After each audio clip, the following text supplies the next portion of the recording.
नमस्कार मंडळी. आज 8 ऑक्टोबर. आजचा दिवस तुम्हा सर्वांना मन प्रसन्न जाव.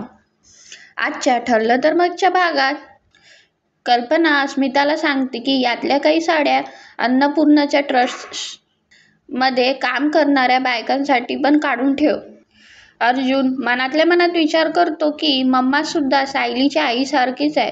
सायलीची खरी आई मी त्याआधी साठी मम्माच्या साडीचा ड्रेस शिवू शकतो. अर्जुन जातो आणि साडी बघतो. कल्पना त्याला विचारते की काय रे अर्जुन, तू काय करणार आहेस या साडीचं? मम्मा, अगं ही साडी किती सॉफ्ट आहे. मम्मा जरा ये ना, तुझ्याशी बोलायचं होतं. का रे का? सायलीला सुद्धा अस्मिताताई सारखा, तिच्या फ्रेंड सारखा आईच्या साडीचा ड्रेस शिवून घ्यायचा आहे. तुझी ही साडी घेऊन जाऊ का मी? अरे हो चालेल. खरं तर हे मला सुचायला पाहिजे नव्हतं. म्हणजे मी अस्मिताला विचारलं, पण सायलीला साडीचा ड्रेस चालेल हे माझ्या लक्षातच आलं नाही. अरे पण ही साडी माझी नाही आहे, प्रतिमाची आहे. काय झालं?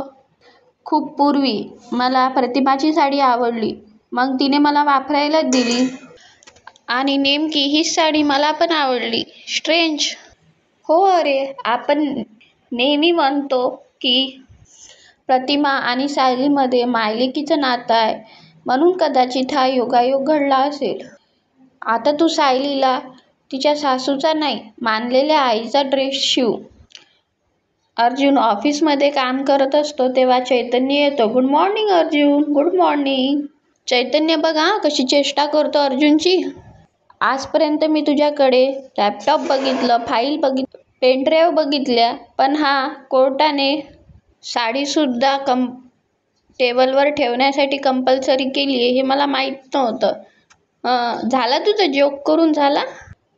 आल्या आल्या कसलं चिडवतोस मला? अरे मला माझ्या बायकोसाठी ड्रेस शिवायचा आहे.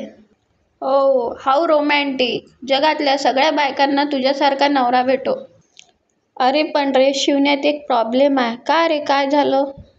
हरकत नाही, तुझे सगळे प्रॉब्लेम सॉल्व करायसाठी मी आहे इथे. गुरुजी प्रॉब्लेम काय आहे? मला माझ्या बायकोला सरप्राईज द्यायचं. पण ड्रेस शिवायसाठी सायलीचं माप कुठून आणू? नाही म्हणजे माप लागेल ना, तिला विचारू शकत नाही, सरप्राईज आहे तिच्यासाठी. चैतन्य विचार करत म्हणतो, ही साडी कुठे मिळाली तुला? मम्मानी दिली मला. परफेक्ट. मग मावशीलाच विचार ना, मावशी सगळं करेल आणि मेजरमेंटचा जुगाड नक्की करेलच. Fantastic, good idea. मम्माला विचारतो मी. पण तुला असं वाटत नाही की हा खूप लांब पडतंय? मला असं वाटलं होतं की मी माझ्या बायकोसाठी लगेच ड्रेस शिवेल आणि माझ्या बायकोला सरप्राईज देईल. पण आता मला कळतंय, बायकोला सरप्राईज करण्याऐवजी कोर्टात केस लढणं हे सोपं आहे. बरं हे ड्रेसचं राहू दे. बरं आता तेंडुलकर केसची मीटिंग आहे, त्या आयविटनेसशी बोलायचं आहे. खूप कामं आहेत. काम तर मी करणारच आहे, आयविटनेसशी मी बोलेल. मला माझ्या बायकोला सरप्राईज द्यायचं. एकदा ठरवलं म्हणजे ठरवलं. मी आत्ताच जाऊन मम्माशी बोलतो आणि या साडीचा ड्रेस शिवून घेणार. प्रिया विचार करते की खरंच ते माझे आईबाबा असतील. त्यांच्याकडे बघून तर आत्ताही असं वाटतं की त्यांचे खाण्यापिण्याचे वांदे असतील. म्हणजे मी जेव्हा त्यांच्याकडे असेल तेव्हा ते फार भिकारीच असतील. म्हणजे मी भिकाऱ्याच्या घरात जन्माला आले? नाही, हे जर खरं असेल तर हे कोणालाच कळता कामा नये, अगदी त्या टेलर जोडप्याला सुद्धा नाही, की मी त्यांची मुलगी आहे. तेवढ्यात नागराज येतो. कसं वाटलं माझं गिफ्ट? अरे आवडलंच असणार. अरे तुझे जुने आणि खरे आई बाबा आवडली असतीलच. अरे मोबाईलमधला फोटो एकदम असं जिवंत होऊन समोर आलाय असं वाटलं असेल तुला. काय खेळ चालू आहे? प्लॅन काय आहे तुमचा? प्लॅन वगैरे काही नाही. अजिबात कोणता प्लॅन नाही आहे आमचा. समाजसेवा समाजसेवा करतोय मी. म्हणजे अनेक वर्षापूर्वी आपल्या आईबाबापासून दुरावलेली मुलगी तिच्या आईबाबाशी पुन्हा एकदा गाठ घालून देतोय. समाजसेवा. तुमची ही नाटकं आहेत ना, ही मला चांगलीच माहीत आहे. ज्या दिवशी तुम्ही माझा घात करण्याचा प्रयत्न कराल त्या दिवशी तो व्हिडिओ अख्ख्या जगासमोर आणेल मी. किती धमक्या देणार आहेस त्या व्हिडिओवरून? काहीही करणार नाही आहोत आम्ही. अजिबात काही करणार नाही.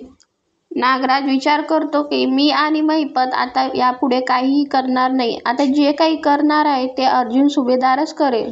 तुमच्या चेहऱ्याकडे बघून तर वाटत नाही आहे की तुम्ही खरं बोलताय.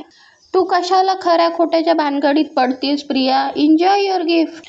आणि त्या व्हिडिओवरून तू धमक्या वगैरे देतेस ना, मनात आणि मेंदूवर त्या कोरून ठेवाय. आम्हाला जर तू अडकवण्याचा, एक्सपोज करण्याचा प्रयत्न जर तू केलास तर फ्रॉडच्या केसमध्ये आधी तू जेलमध्ये जाशील.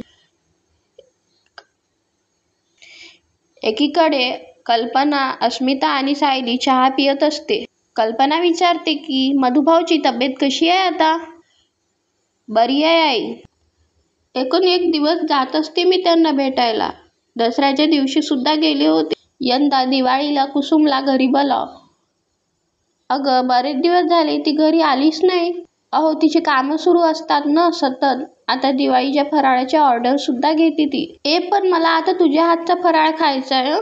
लाडू, चकली, चिवडा आणि तुझ्या हातच्या खास खवा घालून केलेल्या करंज्या. नक्की करेल अस्मिता ताई मी. बरं आई मी काय म्हणते, यावर्षी प्रतिमा आत्याला आपण दिवाळीला इथे राहायसाठी बोलवायचं का? अर्जुन तिकडे प्रयत्न करतो कल्पनाला आवाज द्यायचा. हो तेवढीच त्या तन्वीपासून तिची सुटका. म्हणजे यंदा दिवाळीला सगळे असतील अश्विन सोडून. त्या तन्वीच्या याच्यातून शिशू सुटका केव्हा होईल देवच जाणेल. आई तुम्ही नका त्रास करून घेऊ स्वतःला. का ही सगळ्यावरचं औषध असतं असं म्हणतात ना. देवी आई बघती की सगळं ठीक करेल.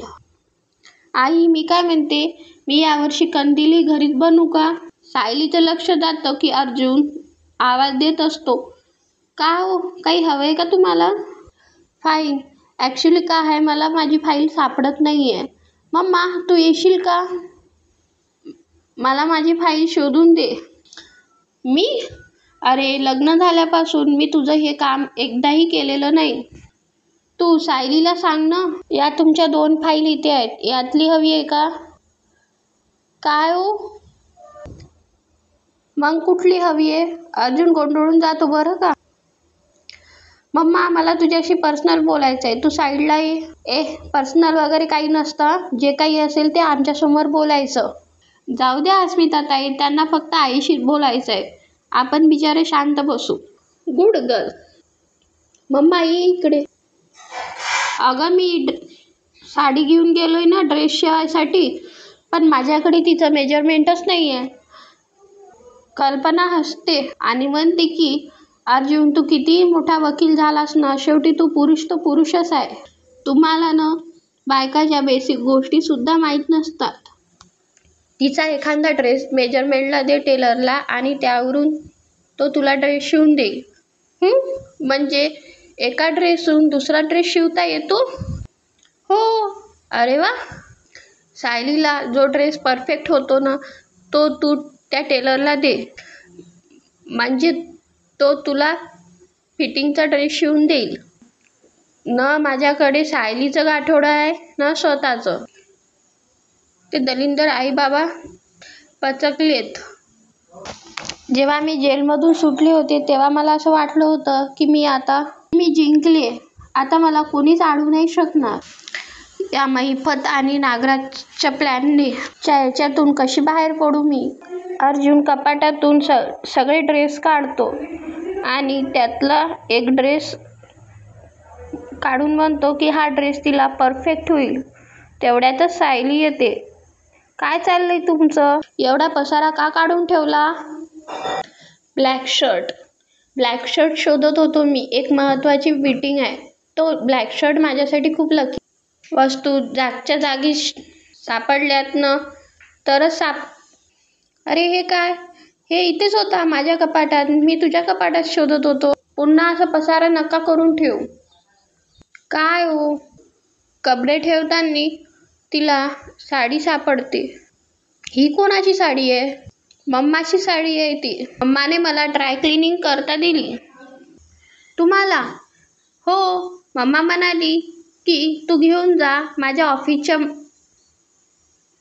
बाजूला एक लॉन्ड्री आहे, तिथे तू ड्राय क्लिनिंग करून आण.